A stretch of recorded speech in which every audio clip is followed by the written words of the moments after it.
Sa Minneapolis, Minnesota, isang insidente ang yumanig hindi lang sa isang lungsod, kundi sa buong Amerika. Isang buhay ang nawala. Ang mga residente ay nagising sa galit, takot, at sa mga putok ng baril.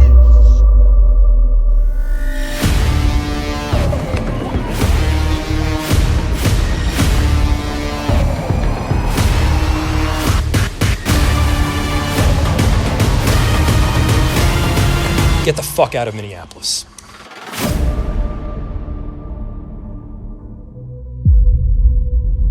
Ang ICE o Immigration and Customs Enforcement ay isang ahensya ng gobyerno ng Estados Unidos na nabuo matapos ang 9/11.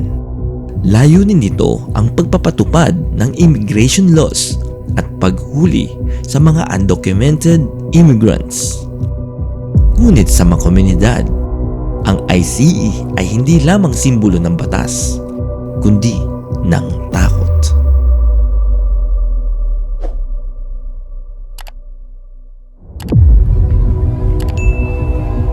Umaga ng Enero 7, taong kasalukuyan, isang operasyon ng ICE sa South Minneapolis, Minnesota.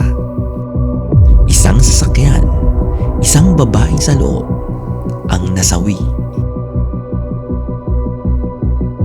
Ayon sa ICE, sinubukang umano sa gasaan ng babae ang mga ahente, kaya sila nagpaputok.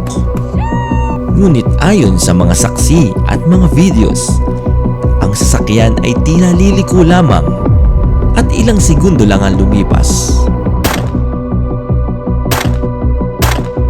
Isang 37 anyos na babae ang nasawi, isang ina, isang tao na citizen ng Amerika.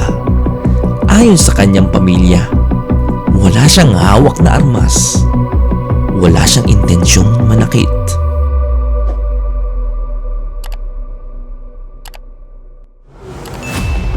Hindi na nanahimik ang pamahalaang lokal. They are already trying to spin this as an action of self-defense. This was an agent recklessly using power that resulted in somebody dying. Having seen the video of myself, I want to tell everybody directly, that is bullshit. Sa isang galit na pahayag, hinamon ng mayor ang federal government. And I have a message for ICE. To ICE, get the fuck out of Minneapolis. We do not want you here. Your stated reason for being in this city is to create some kind of safety, and you are doing exactly the opposite. Isang bihirang panawagan, isang alkalde na hayagang pinapaalis ang isang federal agency sa kanyang lungsod. Sumabog ang galit ng publiko.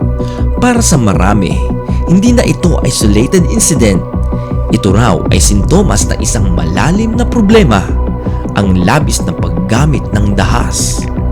Self-defense ba talaga ang nangyari? O isa na namang sibilyan ang nasawi sa gitna ng agresibong pagpapatupad ng batas?